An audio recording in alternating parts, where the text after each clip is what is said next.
The CEO had closed billion-dollar acquisitions without blinking, but one worn-out pickup truck leaving her company's garage after sunset made her ignore every meeting on her calendar.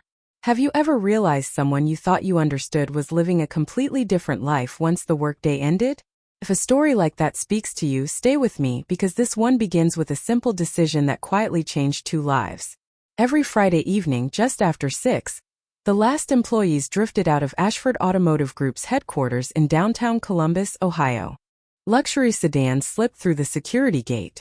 Executives checked messages before their drivers even reached the street. The building itself reflected the fading sunlight like polished silver, standing as another reminder of how quickly success could separate people from the lives of those who kept everything running. Eleanor Ashford stood alone behind the glass wall of her corner office on the 24th floor. At 39, she had inherited neither wealth nor an easy path. Her father had started the company with a single repair shop 40 years earlier, but Eleanor had transformed it into one of the Midwest's fastest-growing automotive service networks. Investors admired her discipline. Employees respected her standards. Magazine covers called her one of America's most influential women in manufacturing. Yet after every interview and every award ceremony, she always returned to the same quiet office, where her coffee usually went cold before she remembered to take another sip. She had developed habits that made loneliness look like efficiency. She straightened folders no one else would touch. She rewrote notes already written perfectly well. She adjusted the cuff of her blazer whenever difficult decisions waited on her desk. Most people believed confidence meant certainty. Eleanor knew better. Sometimes confidence was simply refusing to let anyone notice the questions you could not answer. One of those questions had appeared unexpectedly 3 months earlier when the company acquired Miller Family Auto Repair, a small neighborhood garage that barely looked profitable on paper. The numbers suggested it should have closed years ago. Yet customer loyalty was unusually high. Complaints were almost non-existent. People waited weeks for appointments instead of choosing larger competitors. That made no sense to Eleanor. Businesses survive because of margins, systems, and efficiency.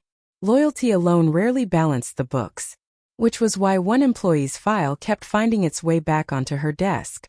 Daniel Brooks, age 38, lead mechanic, single father, no college degree, no management ambitions, never requested a promotion despite consistently receiving the highest customer satisfaction scores across the newly acquired locations.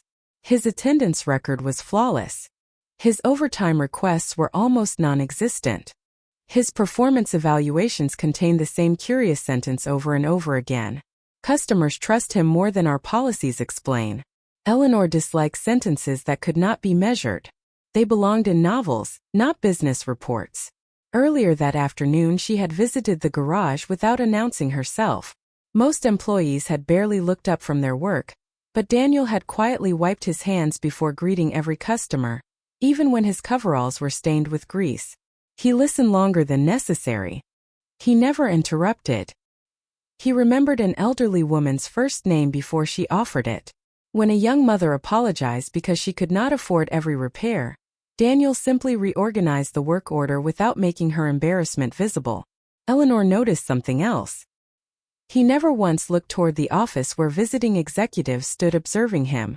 It was as if praise, promotions, or recognition existed in a completely different universe from the one he lived in. Strange, she had thought. Almost inconveniently strange. On paper he was exactly the kind of employee companies struggled to retain. In person he seemed entirely uninterested in climbing any ladder. As the afternoon ended, Daniel clocked out exactly at 6. Not 6:05. Not 5:58. Exactly 6. He removed his work gloves with careful movements, folded them neatly into his metal toolbox, washed every trace of grease from his hands, and only then reached into his worn lunch bag. From inside he pulled out a folded sheet of construction paper covered with bright crayons.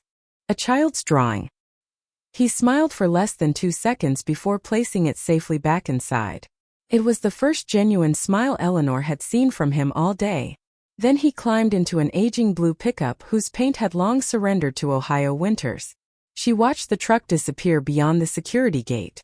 Something about that tiny smile refused to leave her thoughts. It was not dramatic. It was not mysterious. It simply did not belong to the version of Daniel Brooks contained in quarterly reports and employee files. Eleanor looked down at the stack of financial projections waiting for Monday's board meeting, then back toward the road where the pickup had already vanished into evening traffic. Without fully understanding why, she picked up her keys instead of her presentation folder. 10 minutes later, her luxury sedan merged quietly behind the old pickup, keeping several car lengths between them. She told herself it was harmless curiosity. Just one drive. Just enough to understand why one mechanic inspired a kind of loyalty no spreadsheet could explain. She had no idea that before the night was over, she would begin questioning not the mechanic, but the way she had judged people her entire career. Daniel Brooks never looked in his rearview mirror long enough to notice the dark luxury sedan several cars behind him. His attention stayed where it always did after work, on the dashboard clock. 6:23. If traffic stayed light, he would reach Lincoln Elementary before the after-school program closed at 6:35. He drove the same route every weekday, passing the old bakery on 4th Street where the owner always waved through the front window, then slowing near the railroad crossing because he had learned years ago that children often race their bicycles across the tracks without looking. Nothing about his routine was accidental anymore. Life as a single father had quietly turned ordinary moments into promises that could not be broken. Eleanor kept a careful distance. She expected him to stop at another repair shop or perhaps meet friends for dinner. Instead, the faded pickup rolled into the elementary school's nearly empty parking lot. Daniel climbed out before the truck had fully settled, his tired shoulders somehow lighter than they had been 10 minutes earlier. A little girl burst through the school's front doors carrying a backpack nearly half her size. She did not run because someone told her to. She ran because she knew exactly who was waiting. "Dad!" she called, her voice carrying across the parking lot. Daniel crouched instinctively, opening one arm while balancing her backpack with the other before it could slip from her shoulder. He smiled, the same brief, genuine smile Eleanor had glimpsed at the garage, except this one lingered. The little girl wrapped both arms around his neck as though the day could not truly end until she had found him. Eleanor remained inside her car, suddenly uncomfortable with the feeling that she had stepped into a moment no stranger should witness. Daniel never checked his phone while his daughter talked. He listened with complete attention as she described a spelling quiz, a class hamster that had escaped, and a drawing she hoped would be chosen for the hallway bulletin board. He reacted to each story as if it mattered as much as any boardroom presentation. The little girl, Lily, spoke with the confidence of a child who had learned she would never have to compete with a screen for her father's attention. On the drive away from the school, she pulled an old paperback from her backpack and began reading aloud without being asked. Daniel occasionally supplied a difficult word when she hesitated, never correcting her sharply, only repeating the sentence softly until she found the rhythm herself. They reached a modest neighborhood where maple trees shaded sidewalks worn smooth by decades of families. The small white house at the end of the block leaned slightly with age. Its porch rail had clearly been repaired more than once. Flower boxes held herbs instead of decorative plants. Nothing looked expensive. Everything looked cared for. Daniel unlocked the front door, but before stepping inside he reached down to straighten a loose welcome mat that had folded over one corner. It was such a small movement that most people would never notice it. Eleanor did. Inside, lights warmed the windows while father and daughter disappeared into the quiet routines that hold ordinary families together. Through the kitchen window, Eleanor saw Daniel wash his hands before touching anything else. He scrubbed beneath his fingernails until every trace of grease disappeared. Only then did he begin preparing dinner beside Lily, who stood on a small wooden stool stirring something in a mixing bowl with exaggerated concentration. They laughed when flour dust drifted onto the counter. Daniel handed her a towel instead of cleaning it himself. She giggled while wiping the mess she had made. Later, after the dishes were washed together, he sat at the dining table helping with homework. There were no expensive tutoring programs, no private teachers, only patience. Whenever Lily solved a difficult problem, Daniel tapped the table twice with one finger instead of saying, "Good job." She answered with the same 2 taps. It looked like a private language they had created together over years of ordinary evenings. Eleanor found herself smiling before realizing she had done so. She had spent years studying leadership books that praised communication, Yet 2 quiet taps on an old wooden table somehow carried more encouragement than entire corporate seminars. The evening continued with remarkable simplicity. Daniel repaired a loose cabinet hinge while Lily colored nearby. He folded laundry while reminding her to pack tomorrow's library book. Before bedtime, they sat together on the porch for exactly 10 minutes, sharing sliced apples sprinkled with cinnamon. Neither spoke much. They simply watched the neighborhood settle into evening. Daniel seemed comfortable with silence, as though peace did not need to be filled with conversation. Eleanor noticed another detail. Every few minutes, neighbors stopped to greet him. An elderly widower walking his dog asked about a doctor's appointment. Daniel listened carefully before promising to look at the man's car over the weekend. A young couple thanked him for replacing a flat tire without charging them the previous month. A teenage boy rode past on a bicycle and called out that the old lawnmower was still working perfectly. Daniel answered each person the same way, with warmth, but never with the slightest suggestion that he expected gratitude.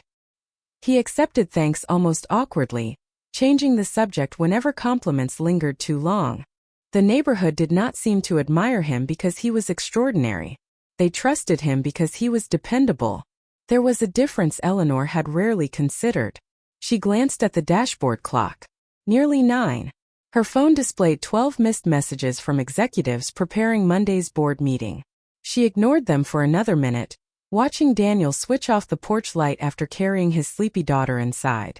As curtains closed across the front window, Eleanor prepared to leave, quietly unsettled by how ordinary the evening had been. She had expected secrets. Instead, she had witnessed consistency. She had expected hidden ambition. Instead, she had found quiet devotion. As she shifted her car into reverse, a movement across the street caught her attention. A black sport utility vehicle rolled slowly past Daniel's house without stopping. It circled the block once, then disappeared into the darkness. Eleanor told herself it was probably nothing. Yet the driver had looked toward the little white house far longer than anyone passing through the neighborhood normally would, and for reasons she could not explain, she suddenly remembered the stack of acquisition files waiting on her desk Monday morning. Eleanor Ashford slept barely 4 hours that night, yet she arrived at headquarters before sunrise as she always did. Routine had become her safest companion long ago. At 6:15 every morning, she unlocked the executive entrance herself instead of using the private elevator reserved for the chief executive officer. She believed small disciplines protected leaders from becoming careless. She carried the same leather portfolio her father had given her on the day she officially became CEO, although its corners had faded from years of use. She still preferred writing important thoughts with a fountain pen, instead of typing them into a tablet. Whenever uncertainty crept into her mind, she unconsciously adjusted the cuff of her blazer before making the next decision. Very few people noticed that habit. Fewer still understood why it existed. Her father had done the same thing every time investors questioned his judgment. It reminded her that confidence was often borrowed before it became real. The boardroom slowly filled with department heads reviewing acquisition reports, regional performance charts, and expansion forecasts. Numbers came easily to Eleanor. She could identify weak markets before analysts finished their presentations. She remembered names, contracts, expiration dates, and customer retention percentages without opening a file. Those talents had earned her respect. They had also quietly shaped the lens through which she viewed the world. Every problem had a measurable cause. Every success could be traced to a system. Every employee fit somewhere inside a chart. It was an efficient way to lead a company. It was not always an accurate way to understand people.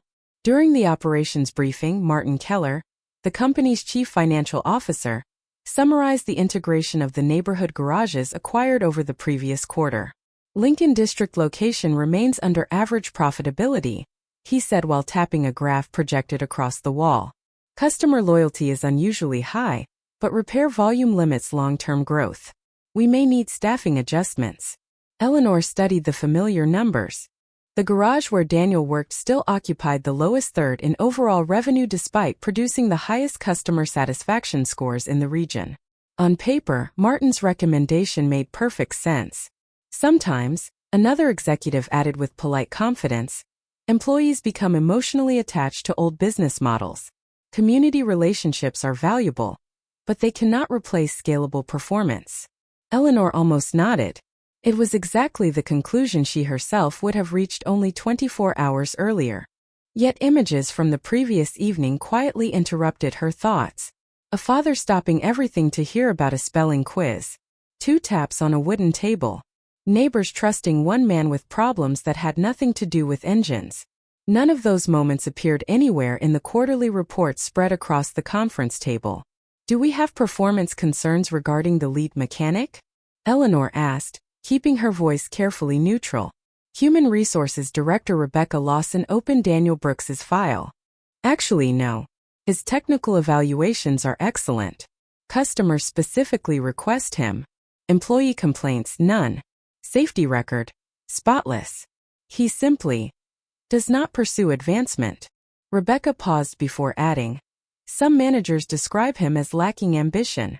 Eleanor looked down without responding. Lacking ambition. The phrase sounded strangely incomplete now.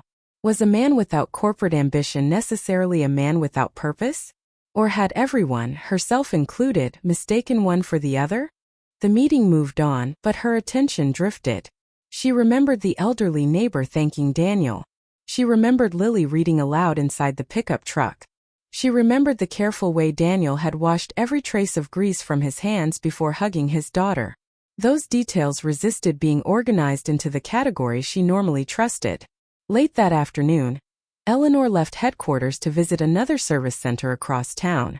On the return drive, traffic slowed near a busy intersection where construction forced vehicles into a single lane. Ahead, an elderly couple stood beside a stalled sedan with its hazard lights blinking. Drivers merged around them impatiently. Some sounded their horns before accelerating away. Eleanor glanced at the clock. She still had 2 investor calls waiting. Then she noticed a familiar blue pickup pull safely onto the shoulder. Daniel stepped out wearing the same work clothes from the garage. He had already finished his shift. No supervisor was watching. No customer survey would record what happened next. He walked toward the stranded couple carrying only a small tool bag from behind his seat. Eleanor remained several cars back unnoticed. She watched Daniel spend nearly 20 minutes checking hoses, tightening a loose battery connection, and explaining something to the worried couple with calm patience. When the engine finally started, the elderly woman reached into her purse. Daniel smiled gently and shook his head before closing the hood. Instead of accepting payment, he pointed toward the grocery bags in their back seat and said something that made both of them laugh. The couple drove away smiling. Daniel returned to his truck without looking around for recognition. Eleanor stayed motionless as traffic slowly began moving again. It would have been easy to dismiss the moment as kindness, but this was now the second time she had witnessed the same pattern. Daniel seemed to live as though every stranger already mattered before they introduced themselves. Back at headquarters, Martin caught up with Eleanor outside her office. One more thing, he said. The Lincoln District property has become attractive to a commercial developer. They're offering well above market value if we consolidate operations elsewhere. He handed her a preliminary proposal. The numbers were extraordinary. Selling the land would immediately improve quarterly earnings and satisfy impatient shareholders. From a purely financial perspective, it was difficult to argue against. Eleanor accepted the folder, but instead of opening it immediately, her eyes drifted toward the city skyline beyond the glass. Somewhere beyond those buildings sat a modest garage, an old pickup, and a little white house where a father would soon be helping his daughter with homework. She realized, perhaps for the first time in years, that the easiest decision on paper might also be the one that cost the most in ways no spreadsheet could measure. She placed the proposal inside her leather portfolio without signing it.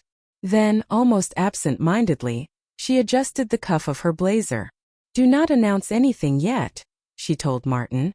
"I want to visit that location again before we make a final decision." Martin looked surprised. "Personally?" Eleanor nodded once. "Personally." Neither of them knew that the unsigned proposal resting inside her portfolio would soon become the quiet thread connecting Daniel's ordinary life, the future of an entire neighborhood, and a truth that neither balance sheets nor boardrooms had been able to reveal. Monday mornings usually smelled of fresh coffee and motor oil inside Miller Family Auto Repair. Daniel Brooks liked that combination. One reminded him that another week had begun. The other reminded him that honest work still solved real problems. He unlocked the garage 15 minutes before anyone else arrived, just as he had every Monday for the past 7 years. Before switching on the service lights, he walked slowly through each repair bay, resting a hand on every toolbox as though greeting old friends. He checked the air compressor, tested the hydraulic lifts, and picked up a stray bolt lying near Bay 3 before anyone could trip over it. They were small habits that no employee handbook required. They were simply the kind of things his father had taught him long before Daniel ever held a mechanic's license. "Leave every place a little safer than you found it," his father used to say. Daniel had never forgotten. Around 7:30, the rest of the crew filtered in. Carlos, the youngest technician, arrived balancing 2 paper cups of coffee because he always brought Daniel one without being asked. Megan from the front office taped that week's customer thank you cards to the bulletin board.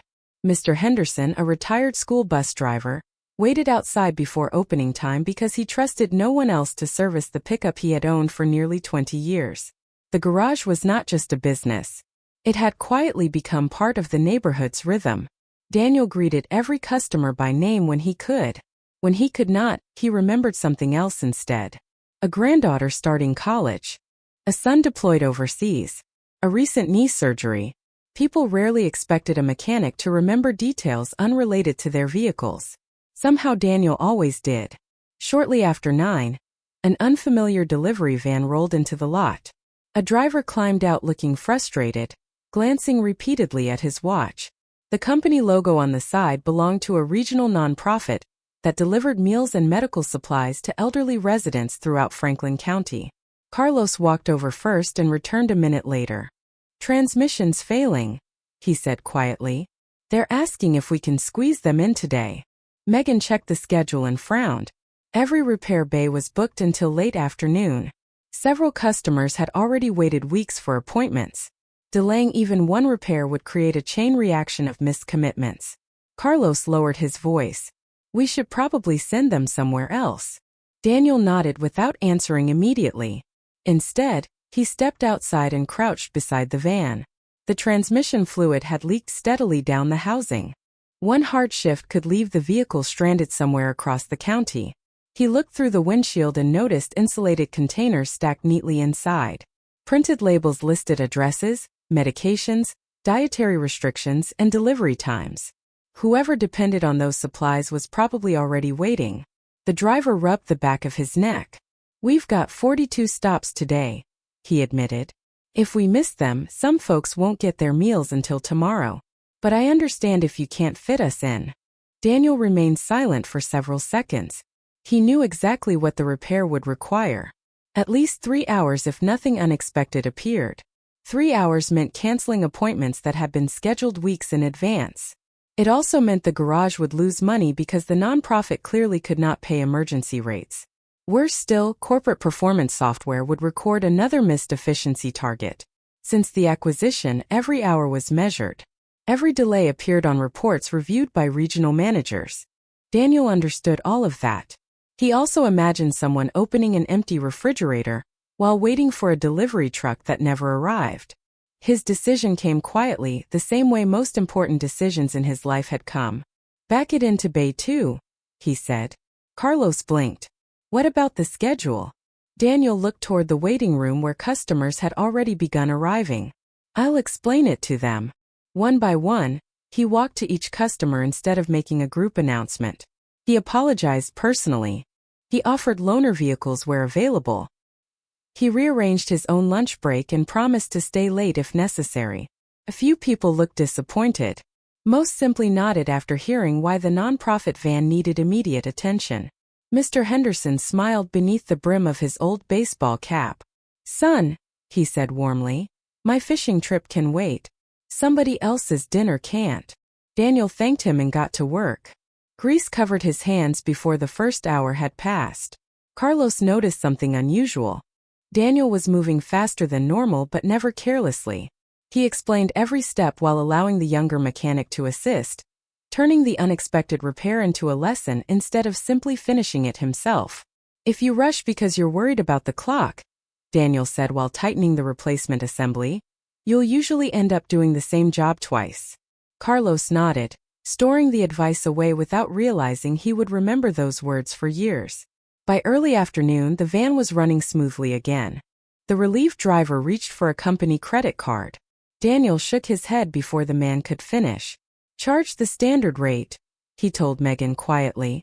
We'll write off the emergency labor. Megan looked surprised.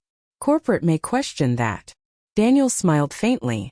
Then they can question me. It was not defiance. It was acceptance. He understood that choosing people over performance metrics sometimes came with consequences. He simply believed some consequences were worth carrying. The driver climbed back into the repaired van with eyes noticeably brighter than when he had arrived. Before leaving, he reached through the open window and said, "There are a lot of good mechanics out there. Not many good neighbors." Daniel only lifted one hand in a small wave before returning to Bay 3, where another waiting engine already sat with its hood open. Across the street, inside a rental sedan parked beneath a row of maple trees, Eleanor Ashford had watched almost the entire afternoon unfold. She had arrived intending to observe operations for no more than 30 minutes before returning to headquarters.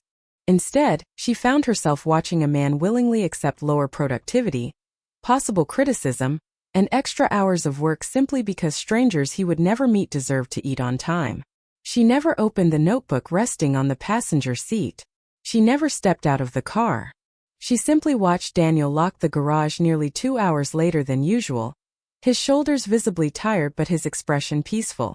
As he climbed into the old blue pickup and drove toward home, Eleanor remained where she was, saying nothing.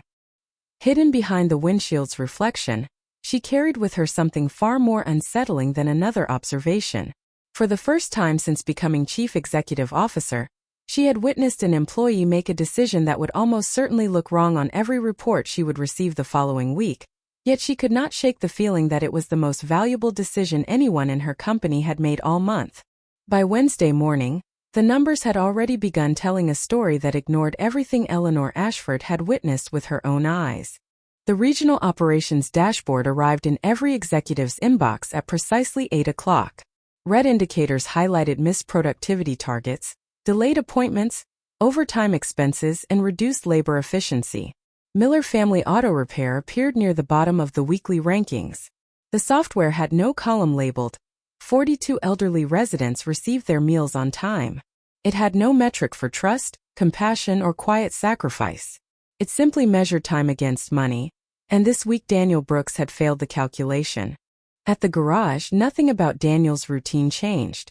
He unlocked the doors before sunrise, checked each repair bay, and greeted the first customers with the same calm smile. If he noticed the extra messages from regional management sitting unopened in the office computer, he gave no sign. Carlos noticed them though. "You think this is about Monday?" he asked while organizing socket wrenches. Daniel glanced briefly toward the office window before returning to a pickup truck with its hood raised. "Probably. You worried?" Daniel tightened one final bolt before answering. "Worry usually doesn't improve engines." Carlos laughed softly, but Daniel did not. It was not a joke. It was simply the way he had learned to live after too many years discovering that panic solved very little. Around 10 o'clock, the call finally came.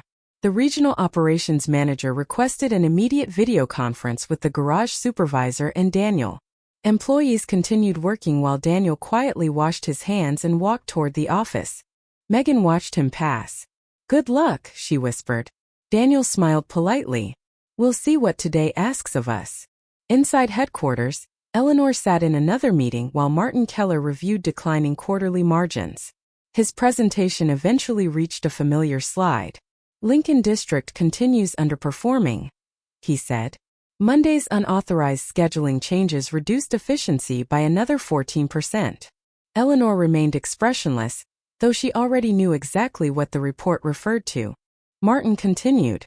"The regional manager recommends formal disciplinary action for the lead mechanic. If we're serious about operational consistency after the acquisition, exceptions cannot become habits." Several board members nodded. Their reasoning was logical. Companies relied on standards because standards created predictable results. If every employee decided which rules deserved exceptions, systems eventually failed. Eleanor understood that argument better than anyone in the room. Yet another image quietly interrupted the discussion. An elderly couple driving home safely. A delivery van filled with meals reaching people who would never appear on company reports. A little girl tapping twice on a wooden table after solving a math problem. She said nothing. Not yet. Back at the garage, Daniel sat across from Regional Operations Manager Scott Mercer, whose face filled the conference monitor. Scott had built his career on efficiency. His reports were immaculate. His districts consistently exceeded targets. He was not a cruel man. He simply believed fairness meant applying identical standards to everyone. Mr. Brooks, Scott began professionally, our review shows you personally approved emergency work that delayed 6 scheduled appointments, increased overtime costs, and reduced weekly productivity below acceptable levels. Daniel nodded once. Yes. Did your supervisor authorize those changes? No. Were you aware they violated current scheduling policy? Another pause. Yes. Scott leaned back slightly. Then help me understand why you ignored company procedure. Daniel rested both hands quietly on the conference table. Because waiting until tomorrow would have hurt people today. Scott frowned. Your responsibility is repairing vehicles. Daniel answered gently. Sometimes that's exactly how you help people. The room fell silent for several seconds. Scott was clearly expecting excuses about miscommunication or scheduling confusion. Instead, he found someone calmly accepting responsibility without the slightest attempt to protect himself. The nonprofit could have located another repair facility, Scott argued. Daniel shook his head. Maybe not in time. You made that decision yourself. I did, knowing there might be consequences. Yes. Scott looked almost frustrated by Daniel's complete lack of defensiveness. You realize this could affect your employment? Daniel's expression remained steady. I do. And if presented with the same situation tomorrow? Carlos looked down at the floor before the answer came. Megan quietly stopped pretending to organize paperwork. Even the service phone seemed strangely quiet. Daniel finally spoke. I hope I'd have enough courage to make the same decision. No anger. No speech about morality. No criticism of company policy. Just one honest sentence. Scott ended the meeting by informing Daniel that a formal review would determine whether additional disciplinary action, including possible termination, was appropriate. The screen went dark. Nobody spoke immediately. Carlos finally broke the silence. You could have just apologized. Daniel gave a tired smile. I did apologize. No. You could have told them what they wanted to hear. Daniel picked up his work gloves from the desk. That only works if you stop telling yourself the truth first. He returned to the repair bay as though nothing unusual had happened. The afternoon brought customers, oil changes, brake repairs, and engine diagnostics exactly as every other day.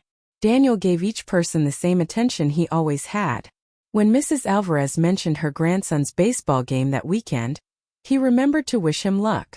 When Mr. Jenkins struggled to understand an estimate, Daniel pulled out an old brake rotor and patiently explained the repair without making him feel embarrassed. Not once did he mention the possibility that he might lose his job before the week ended. Near closing time, Lily arrived carrying her backpack, smiling the moment she saw her father beneath the raised hood of a pickup. Daniel removed his gloves, washed every trace of grease from his hands, and greeted her with the same warm embrace as always.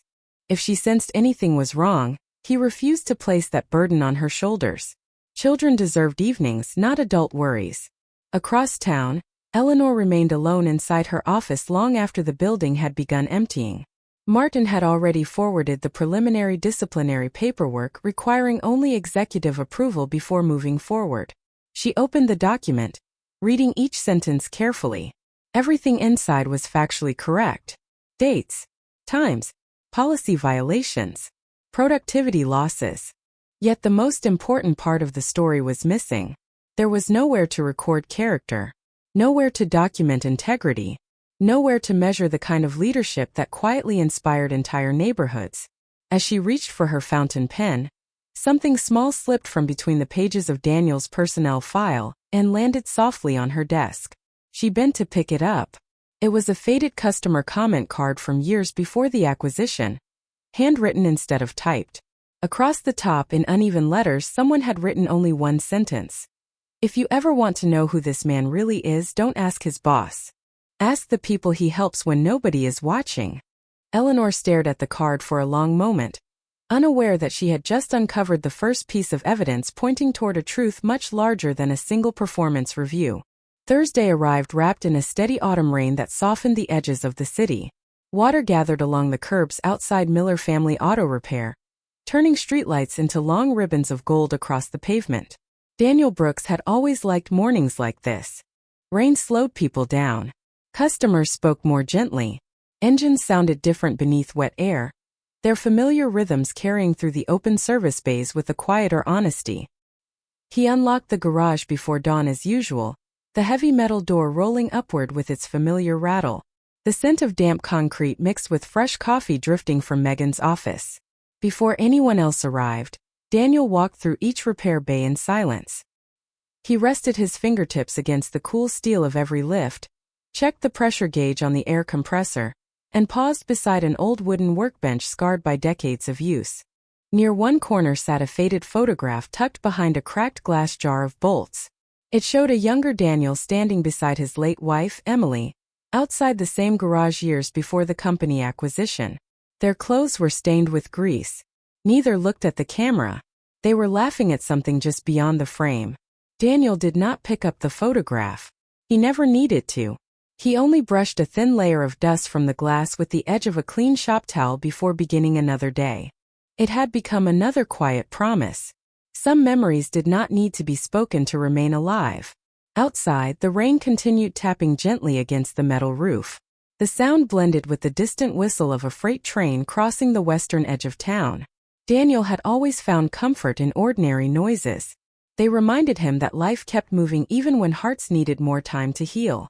By 7:30, customers began arriving one by one. Nothing remarkable happened. A nurse stopped in before starting a 12-hour shift. Daniel adjusted her headlights while she finished a cup of coffee.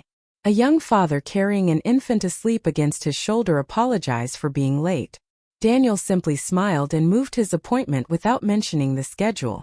An elderly widow brought homemade oatmeal cookies for everyone at the shop, because Daniel had repaired her heater before the first cold night of the season. He accepted the tin with quiet gratitude, immediately placing it in the break room so everyone could share. He always did that. Gifts never belonged to him alone. Around midday, the rain eased into a soft mist. Daniel stepped outside carrying a small broom to clear wet leaves from the wheelchair ramp leading to the office entrance. No customer had asked him to. No inspection required it. He swept slowly, making sure the narrow grooves between the concrete panels remained clear of slippery debris. Carlos leaned against the doorway watching him.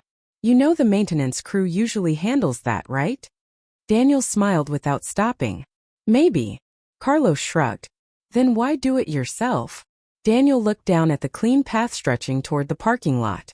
"Because somebody using this ramp shouldn't have to wonder if anyone noticed it needed cleaning." Carlos said nothing after that. He simply picked up another broom and began sweeping the opposite side. Neither man spoke again for several minutes. The only sounds were bristles brushing wet concrete and sparrows arguing from the maple tree beside the building. Some lessons never needed explaining. Later that afternoon, Lily arrived after school carrying a violin case almost as large as her backpack. She walked directly to the small chair beside Daniel's workbench, opened a homework folder, and quietly began reading while waiting for him to finish replacing brake pads on an aging station wagon. Every so often she glanced up just to make sure her father was still nearby. Daniel always answered with the smallest nod before returning to work. It was another habit they had developed over the years. No words were necessary. Presence itself was enough. When the repair was finished, Daniel washed every trace of grease from beneath his fingernails before touching Lily's violin case. He carefully tightened a loose latch with a tiny screwdriver from his own toolbox. "There," he said softly. "It should stay closed now." Lily smiled. "You fix everything." Daniel chuckled, shaking his head. "Not everything." She looked at him for a moment, as though deciding whether to ask another question. Instead, She simply reached over and gave his arm a quick squeeze before returning to her homework. Across town, Eleanor Ashford found herself reading the faded customer comment card again. Instead of reviewing financial projections, the handwritten sentence lingered in her thoughts far longer than she expected. If you ever want to know who this man really is, do not ask his boss. Ask the people he helps when nobody is watching. She closed the folder and walked to the broad windows overlooking downtown Columbus. Hundreds of headlights moved through the rain below like quiet streams of light finding their way home. She realized she could recite quarterly earnings from memory, yet she knew almost nothing about the lives of the thousands of people whose work made those numbers possible. Her father had once walked every repair floor himself. Somewhere along the way, she had begun walking spreadsheets instead. That evening, she drove home without turning on the radio. Silence felt more honest. Passing through an older neighborhood, she noticed children laughing beneath umbrellas while parents called them inside before dinner. The scene reminded her unexpectedly of Daniel and Lily sitting together on their porch, sharing apple slices as daylight faded. She wondered how many evenings like that had quietly shaped the man everyone at headquarters reduced to productivity metrics. She wondered how many similar stories remained invisible behind employee identification numbers. At home, Eleanor loosened the sleeves of her blazer and placed the unsigned disciplinary paperwork beside the faded comment card on her kitchen table. For several minutes she simply looked at both documents. One represented policy, the other represented experience. Neither was false, yet they seemed to describe two entirely different people. Before going to bed, she opened her father's old notebook, the one he had filled with observations during the company's earliest years. Most pages contained sketches of repair bays, customer names, and handwritten reminders. Near the back she found a sentence underlined twice in blue ink. Never judge the worth of a mechanic by how quickly he finishes a repair. Judge him by how many people trust him with the keys to their lives. Eleanor closed the notebook slowly. The room remained completely still except for rain whispering against the windows. For the first time since taking over the company, she found herself wondering whether success had quietly trained her to measure everything except the things that mattered most. And somewhere across town, Regional Operations Manager Scott Mercer reopened Daniel Brooks's performance file one final time before leaving the office. He stared at the disciplinary recommendation, then at a growing collection of customer letters attached to the record. The numbers told one story. The people told another. As he switched off his office light, a question followed him into the empty hallway, and for the first time he was no longer certain those two stories belonged to the same man.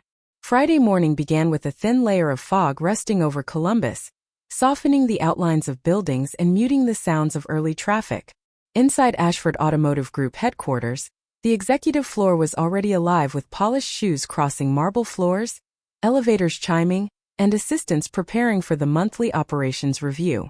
Yet Eleanor Ashford remained alone inside her office, surrounded not by financial reports but by a growing stack of handwritten notes. None of them had come from analysts. None had been prepared for investors. They had come from ordinary people. The faded customer card had refused to leave her thoughts, and instead of dismissing it as sentiment, she had done something she almost never did. She had started asking questions that could not be answered by spreadsheets. It began quietly. She called the manager of the nonprofit delivery service whose van Daniel had repaired on Monday. She expected polite appreciation. Instead, the director fell silent for several seconds after hearing Daniel's name.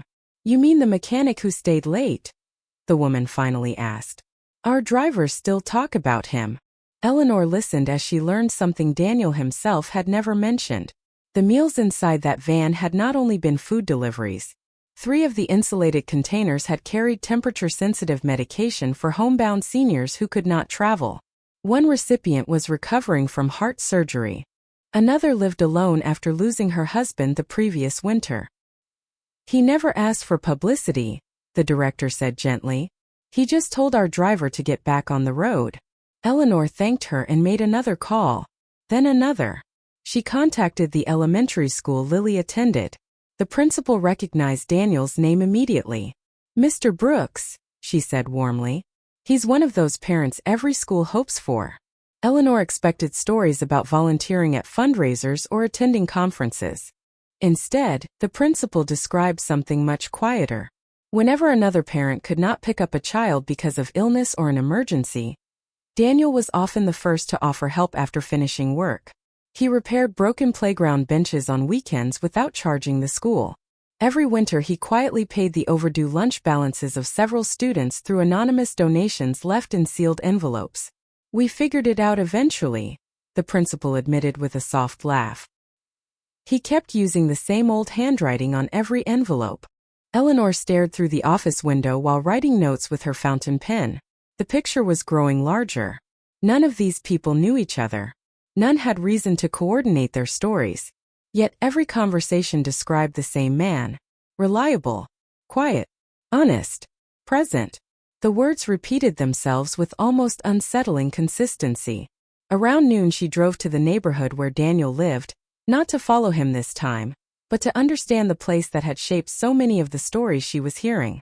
She parked beneath the same maple trees and walked slowly along the sidewalk. Before she had reached the corner, an elderly man recognized her business attire and smiled politely. "You looking for somebody?" he asked while adjusting the leash of an aging golden retriever. Eleanor hesitated before answering.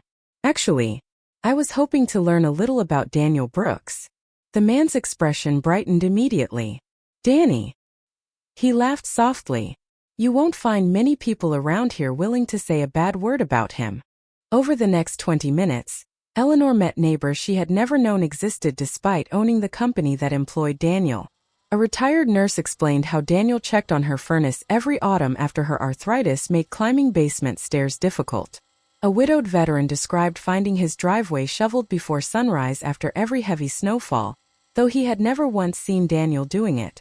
A young mother admitted that when her husband lost his job, someone anonymously left grocery store gift cards inside her mailbox for nearly 2 months. She only discovered the truth when Lily accidentally thanked her son for returning one of Daddy's envelopes. Eleanor listened more than she spoke.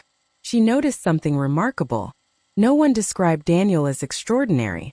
They described him as dependable. To them, his kindness was not an event. It was simply part of the neighborhood's landscape, as ordinary as the old oak trees or the front porches lining the street. The realization settled over her with surprising force. Headquarters had spent months debating productivity, expansion, and operational efficiency, while one mechanic quietly embodied the very values every marketing campaign claimed the company represented: trust, community, service. They had been printing those words on annual reports while overlooking the person living them every single day. That afternoon, Eleanor requested access to archived personnel records dating back before the acquisition. Human Resources delivered several storage boxes from the basement archives.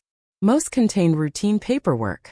Then she found a sealed envelope addressed to the previous owner of Miller Family Auto Repair. Inside rested dozens of customer letters collected over nearly a decade. One letter came from the daughter of a man who had passed away several years earlier. "Dad always said Daniel never fixed his truck first," she had written. "He fixed whatever was making people worry." Eleanor read the sentence twice before closing her eyes. Suddenly every scattered detail connected. The 2 taps on the kitchen table. Washing his hands before hugging Lily. Refusing payment from strangers. Remembering names instead of invoices. Clearing leaves from a wheelchair ramp. Staying late for people who would never improve company profits. They were not isolated acts of kindness. They were expressions of one consistent character. Daniel did not become generous when someone was watching.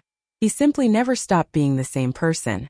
At almost the same moment, Regional Operations Manager Scott Mercer completed his own review. Curious after Eleanor's unusual questions, he had independently contacted several service managers who had worked with Daniel before the acquisition.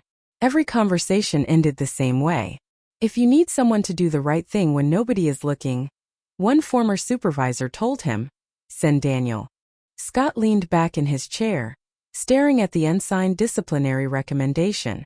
For the first time in his career, he wondered whether a performance system could unintentionally punish the very employee every organization should hope to keep. Late that evening, Martin Keller entered Eleanor's office expecting a signature authorizing disciplinary action and possibly approving the sale of the Lincoln District property. Instead, He found every report neatly closed and the proposal still unsigned. Eleanor looked up calmly. The uncertainty that had followed her all week had finally settled into quiet conviction. She placed both the disciplinary file and the commercial purchase offer inside her leather portfolio, fastened the clasp and stood. "Cancel tomorrow morning's executive strategy session," she said. Martin blinked in surprise. "We have the full board flying in." Eleanor nodded. "I know. Then where will you be?" She picked up her car keys with the same steady expression she carried into every important negotiation. "At the garage." Martin frowned. "For another inspection?" Eleanor looked toward the city lights beyond the glass before answering. "No." A small smile, almost invisible, crossed her face. "This time, I am going there to learn from the mechanic everyone else has been trying to measure." Saturday morning arrived with clear skies after 3 days of steady rain. Sunlight settled gently across the neighborhood, drying the sidewalks where puddles had reflected gray clouds only hours before. Daniel Brooks unlocked Miller Family Auto Repair exactly as he always did on weekends. Saturdays were different from weekdays. Families came together. Parents waited with children in the lobby. Neighbors stopped by simply to talk while their cars received routine maintenance. Daniel liked Saturdays because life seemed to slow just enough for conversations to matter. He rolled open the service bay doors, swept the concrete floor, and placed the old tin of oatmeal cookies back on the break room table, now filled with fresh homemade muffins someone had quietly dropped off before dawn. He smiled to himself. The neighborhood had a way of thanking people without making a ceremony out of it. At 9 o'clock, the familiar blue pickup of Mr. Henderson pulled into the lot. Behind him came the nonprofit delivery van, this time running smoothly.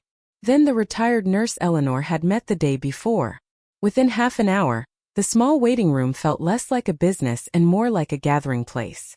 Daniel moved through the morning exactly as he always had, never noticing that a black sedan had quietly entered the parking lot and remained there without anyone stepping out. A few minutes later, another vehicle arrived carrying Martin Keller and Regional Operations Manager Scott Mercer. They exchanged uncertain glances after seeing Eleanor already standing near the entrance, dressed far more simply than usual in a navy sweater instead of one of her tailored executive suits. For the first time since either man had known her, she was carrying no presentation folder. Only her father's worn leather notebook rested beneath one arm. "What exactly are we doing here?" Martin asked quietly. Eleanor answered without taking her eyes off the garage. "Watching." They stood together for nearly 40 minutes. No speeches. No announcements. Daniel greeted every customer by name when he could. He helped Lily finish a science project between appointments. He adjusted an elderly customer's side mirror before she even realized it had been bumped.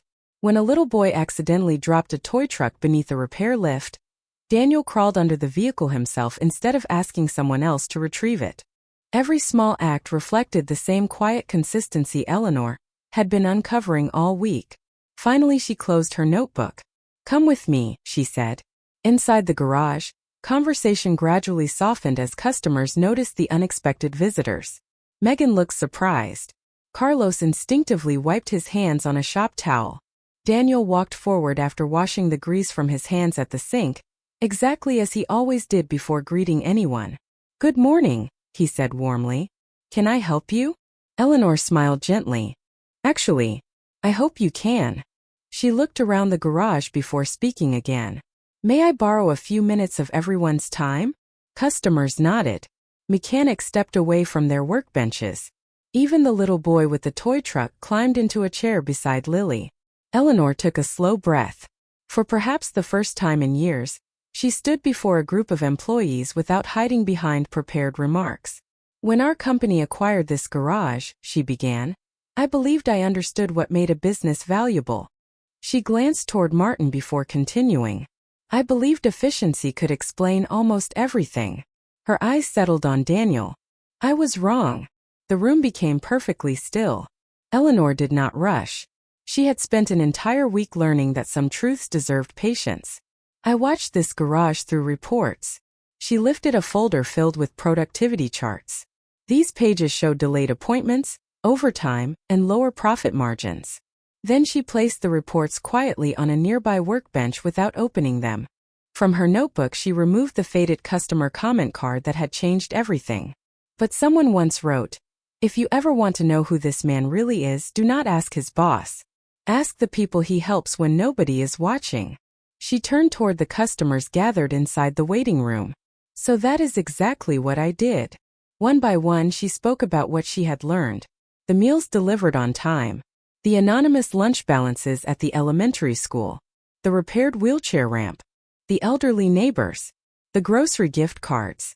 The quiet evenings spent helping Lily with homework instead of chasing promotions. No detail was exaggerated. None needed to be. Daniel lowered his eyes slightly, almost uncomfortable hearing private moments spoken aloud.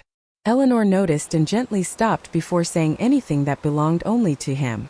She reached into her portfolio and removed the unsigned disciplinary recommendation. Everyone watched silently as she tore it carefully in half, then into smaller pieces, placing them in a nearby recycling bin. No applause followed. The gesture needed none. Next she handed Martin Keller the commercial proposal to sell the Lincoln District property. "This offer is permanently withdrawn," she said calmly. Martin looked surprised, but after a brief pause he nodded and folded the document closed without argument. Eleanor faced the gathered employees once more. "Beginning Monday, we are changing something much bigger than one personnel decision." She looked toward Scott Mercer, who gave a small approving nod. "Every regional performance review will include community trust, customer stewardship, mentorship, and service beyond transactions. We have spent too many years measuring what is easiest instead of what matters most." Scott stepped forward. "I helped build the current evaluation system," he admitted honestly, "and I failed to see what it was leaving out." Turning toward Daniel, he extended his hand. "Thank you for teaching us that." Daniel accepted the handshake with quiet humility. "I didn't teach anybody," he replied softly. "I just tried to take care of the people in front of me." Eleanor smiled. "Exactly." She then walked toward the old wooden workbench in the corner where the faded photograph of Daniel and Emily rested behind the cracked glass jar. She noticed the thin layer of dust had already been gently wiped away that morning. Without saying anything, she carefully set her father's leather notebook beside the photograph. "My father believed businesses only survived when people trusted them," she said. "Somewhere along the way, I remembered his company but forgot his lesson." Daniel looked at the notebook, then back at Eleanor. For a moment neither spoke. Nothing more needed to be explained. Outside, sunlight streamed through the open service bay doors, reaching across the concrete floor where Lily and the little boy had quietly begun rolling the toy truck back and forth between them. Nearby, Carlos picked up a broom and started sweeping the entrance before anyone asked, while Megan carried fresh coffee to customers still waiting in the lobby. One ordinary act quietly inspired another, and another, until the garage felt less like a place where vehicles were repaired and more like a place where people remembered how to care for one another. Eleanor stood in the open doorway watching the morning unfold, realizing that the strongest companies were not built only with engines, buildings, or balance sheets.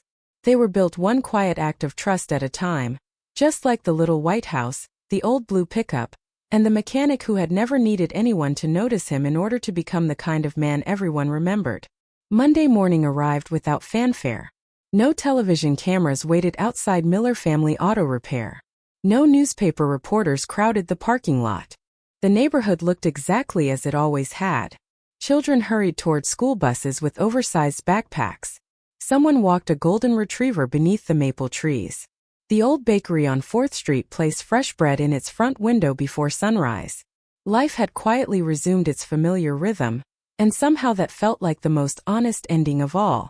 Daniel Brooks parked his faded blue pickup in the same spot he had used for years. He unlocked the garage door, listened to its familiar rattle, and breathed in the scent of coffee, rubber, and machine oil.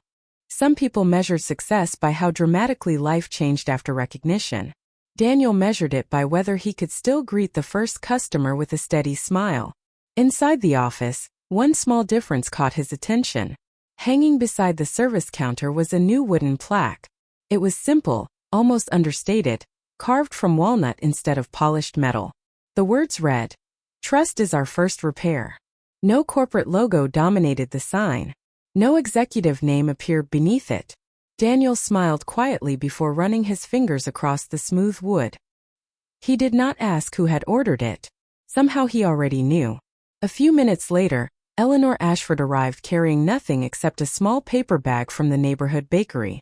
She no longer felt the need to announce herself before walking inside. Megan looked up from the front desk and smiled as though greeting a familiar customer instead of the company's chief executive officer. "Good morning," Eleanor said. "I brought cinnamon rolls. I remembered someone mentioning Mondays feel easier with fresh pastries." Carlos laughed. "You're learning the neighborhood pretty fast." Eleanor laughed too, and this time the sound came easily. It was no longer the careful laugh of someone protecting her position. It belonged to a woman who had finally remembered why her father's company existed in the first place. She found Daniel adjusting the tire pressure on an aging family sedan. As always, he washed his hands before walking over. Eleanor noticed the gesture once again and smiled. "You never forget." Daniel looked down at his clean hands. "Some things become habits." She nodded thoughtfully. Maybe that's how character works too. For a moment they simply stood beside the open garage door, watching sunlight stretch slowly across the concrete floor. The morning felt unhurried. Customers chatted in the waiting room.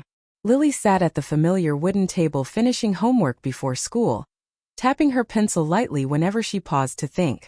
Daniel glanced toward her instinctively. Eleanor noticed that too. "She watches to make sure you're still here," Eleanor said softly. Daniel smiled. "I think we both do." Eleanor reached into her coat pocket and handed him a sealed envelope. "This isn't another report," she said. "I thought you might prefer something written." Daniel opened it after she stepped back. Inside was a single handwritten letter, not printed on company stationery, but on plain cream-colored paper. "Dear Daniel, thank you for reminding me that the strongest leaders are not always the loudest voices, the highest titles, or the people sitting in the largest offices. Sometimes they are the ones quietly keeping promises no one else notices. You helped me remember what my father tried to teach me many years ago. I hope our company becomes a place worthy of people like you. With gratitude, Eleanor." Daniel folded the letter carefully instead of responding immediately. When he finally looked up, there was no victory in his expression. No satisfaction that someone important had finally recognized him. Only quiet appreciation. "Thank you," he said simply. Eleanor nodded. "No, thank you." Before leaving, she walked toward the waiting room where Lily sat packing her backpack. "Your dad tells me you're learning the violin." Lily smiled proudly. "I'm getting better." Eleanor bent slightly to meet her eyes. "Keep practicing. The world always needs people willing to make something beautiful one note at a time." Lily thought about that for a second before giving the same two gentle taps on the tabletop that she always shared with her father. Daniel answered with 2 taps of his own. Eleanor watched the exchange with a smile she knew she would never forget. She finally understood why that tiny gesture had stayed with her from the very beginning. It had never been about homework. It was a quiet promise between a father and his daughter. "I see you. I'm here. You're not alone." As Eleanor walked back toward her car, she noticed employees throughout the garage moving almost unconsciously in new ways. Carlos paused to help an elderly customer carry groceries to her trunk. Megan greeted each visitor by name before asking about their vehicle. Even Scott Mercer, who had come to observe the new evaluation process, bent down to pick up a loose screw from the floor before anyone could step on it. Small things. Ordinary things. Yet every one of them carried the quiet echo of a mechanic who had spent years proving that kindness could spread without ever asking for attention. The morning sun climbed higher above the neighborhood, shining through the open service bay doors and across the old blue pickup parked outside. Its faded paint had not changed. Neither had the little white house waiting at the end of the day, or the worn lunch bag holding a daughter's newest drawing. The world had not suddenly become perfect. But one company had learned to measure people differently. One leader had learned to look beyond reports. And one good man had continued living exactly as he always had, proving that the greatest victories are often the ones that leave a heart softer instead of louder. If this story reminded you of someone whose quiet kindness changed your life, I hope you'll carry their memory with you today. And if you'd like, share it with someone else. Sometimes the smallest stories are the ones that stay with us the longest.